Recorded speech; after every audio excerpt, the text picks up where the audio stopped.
Welcome to the very first episode of New Zealand Property Insights. I'm Debbie Roberts. And I'm Paul Roberts, Debbie's husband.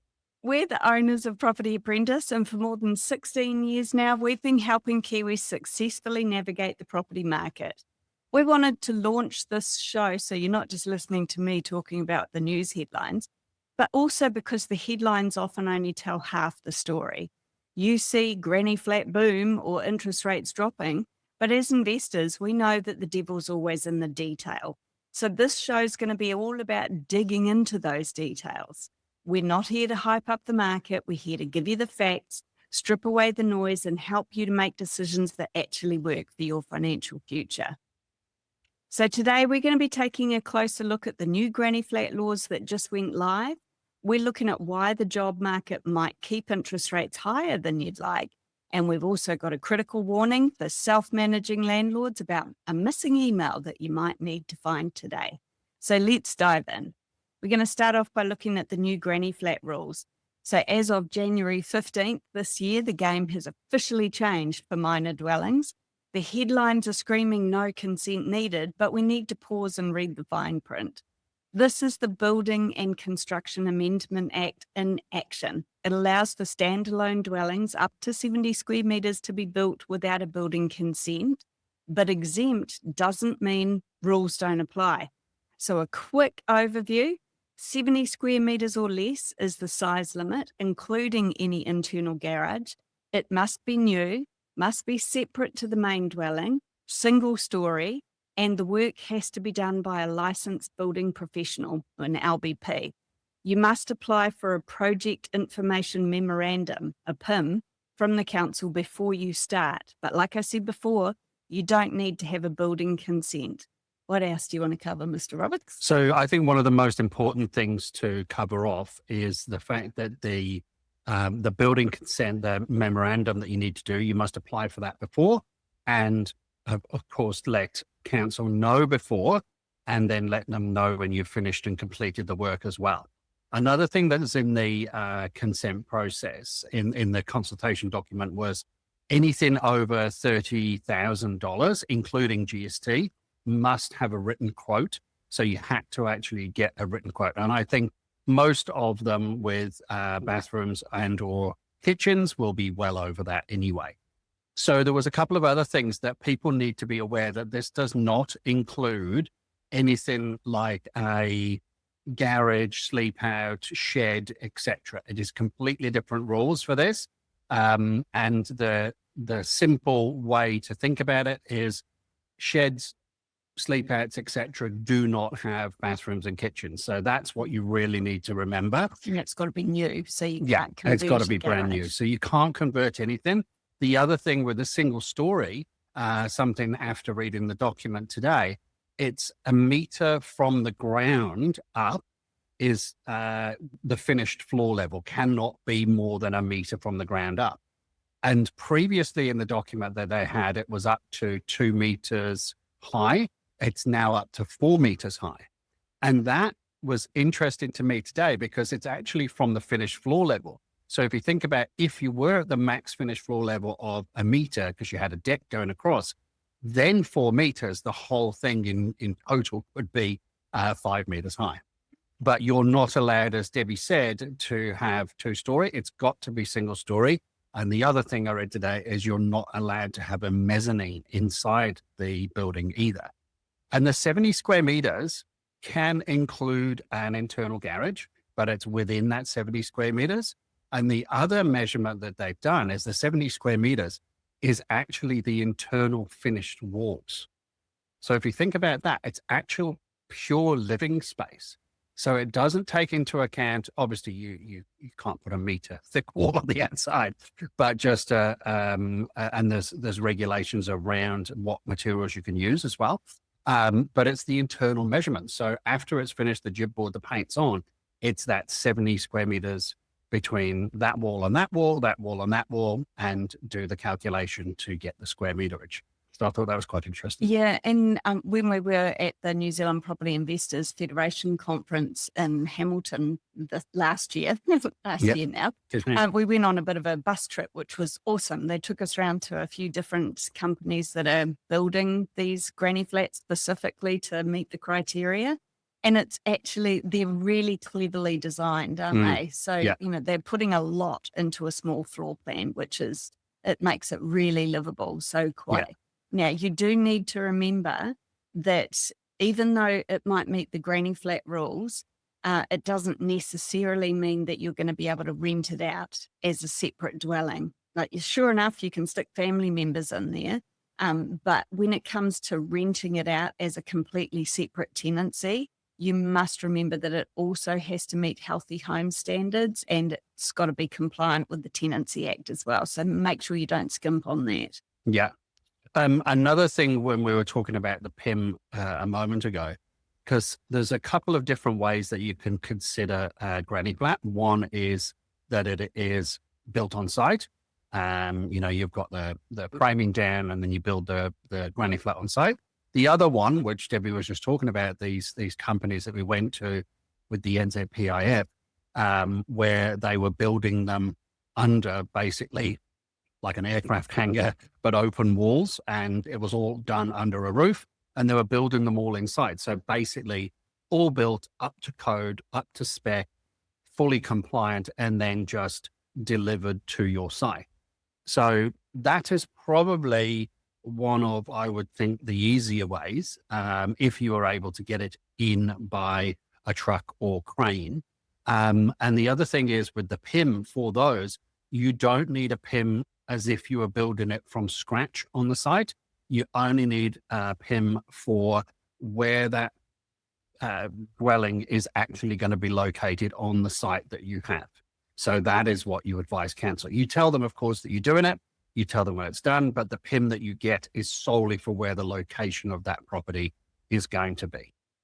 And there's a few other weird and wonderful rules that you need to be aware of as well. Like, for example, you're not allowed to install a level entry shower or a wet area if it requires a waterproof membrane, unless you get a consent for that specific part.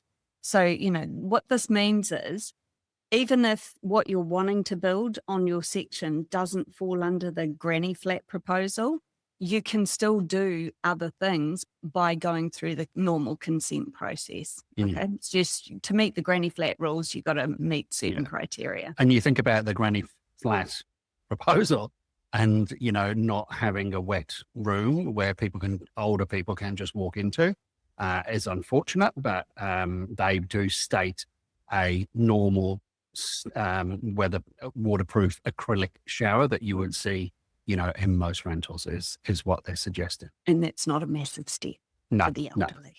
Okay. All right. So anything else that you wanted to talk about with this one before? Yeah, the building itself must be a minimum of 2 meters from any other building. So that includes the main house, an outhouse, and every single boundary that it might hit. So from any of the 4 sides of the boundary. So you've got to think it's always got to be 2 meters off any obstacle whatsoever. So, outhouse or building. And you are only allowed one granny flat per main dwelling. Yeah. And when we were talking earlier about the cladding for the outside of the property and the roof, there's also a few little things there. The cladding for the outside must be no more than a max weight of 220 kgs per square meter. And then the roof cladding cannot be more than 20 kgs per square meter. So the majority, I would think, would be, color steel roofs rather than anything else. Okay.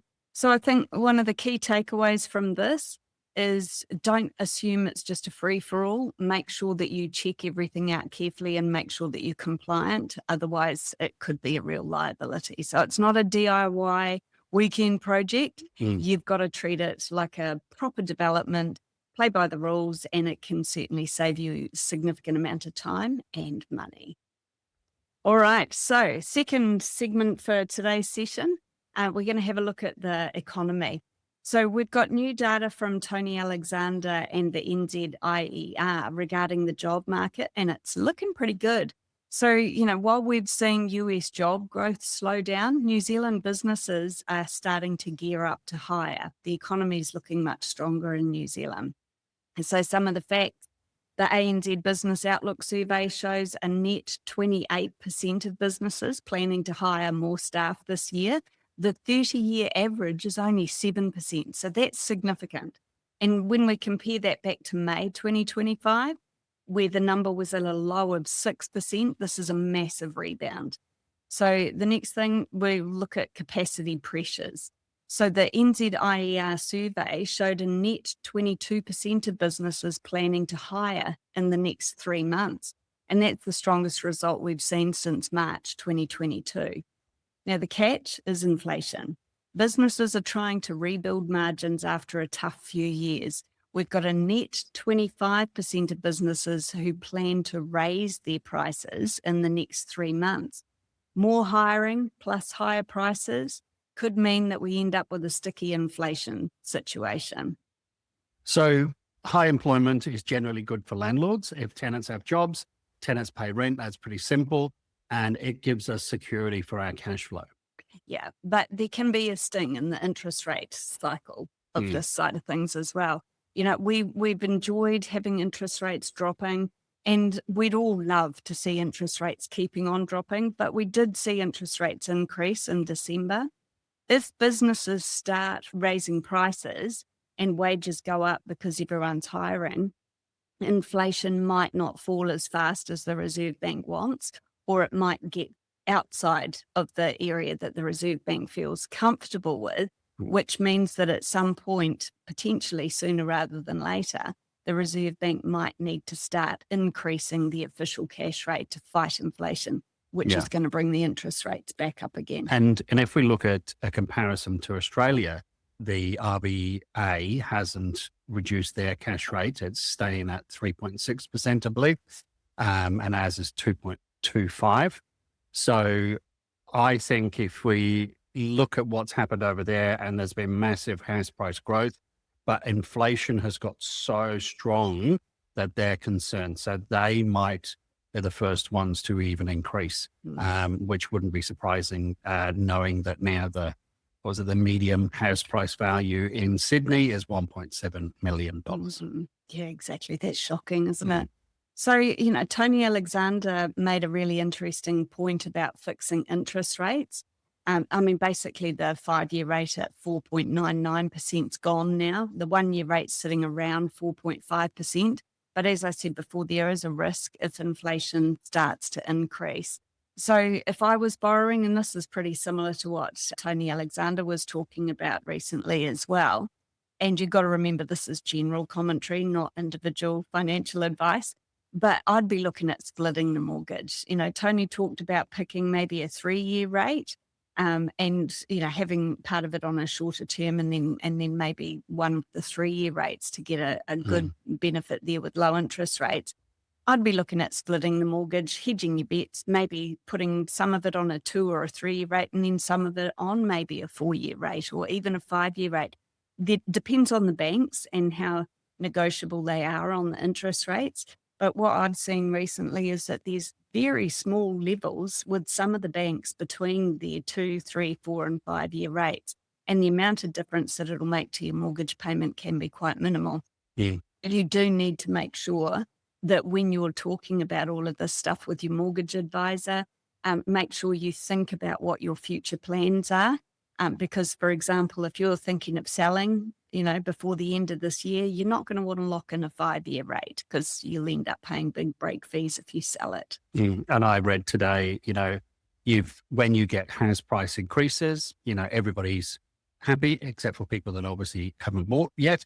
But it is part of the cycle, and there's been a reasonable amount of time coming out of the 2021 fake boom that we had with the triple CFA, etc. That now we should be on that slow increase. And today I read that they're expecting a 5 to 6% increase by the end of this year. Yeah, I think so far there's only been one bank which has reduced their projections for capital growth. Most economists in New Zealand are expecting about 5% capital growth. One bank, and I can't remember off the top of my head which one it was, they've reduced their expectations down to 2%. The thing you need to remember is that all of these projections for capital growth, they're all crystal ball gazing, okay? Yep. So don't lose sleep over it because they'll either be right or completely wrong. It's time in the market. Absolutely. And hedging your bets with everything else. Right. So the final segment for today's podcast is the LNL for self-managing landlords. It's a bit of admin, but if you are a self-managing landlord and you ignore this, it's going to cause you a whole world of pain. So this came from the Auckland Property Investors Association regarding the new bond hub. So thank you to Serena for putting this out because I thought it was very timely notification for anyone who's managing their owns. Basically, the change is that the tenancy services has moved to a new online bond hub to link your historical bond data, in other words, all of your current tenants, to this new system. You need a unique 8-digit code called a landlord ID. Where do you find it? So it was actually emailed to you in late November 2025. The sender, if you don't think you've received it, do a search in your inbox and in your junk mails and everything for noreply.tenancy@tenancy.govt.nz. And what you want to look for is an 8-digit number that starts with LNL-. Okay. Why it matters? If you don't have this, you're not going to be easily able to lodge, transfer, or refund bonds online. You're going to be stuck using paper forms or worse, waiting on that 0800 number. Yeah. Okay. So yeah, don't put off that admin. It's really important that you get that right. Yeah. Don't leave admin till later because, it can really hurt you. So, if a tenant moves out tomorrow and they want their bond back and you can't access the system because you don't have your LNL number, that's just more stress that you're going to have. Absolutely. So search that spam folder today, find that email, write the number down, take 60 seconds, but you don't want to be trying to do that when you're working under pressure and it saves hours of time on the phone later. All right. So that wraps up our very first episode of New Zealand Property Insights.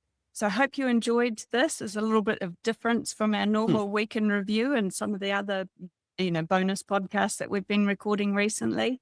If you're listening to this and you're thinking, I need to get my strategy sorted for 2026, or even if you're just wondering how to actually apply these changes to your portfolio, we would love to help.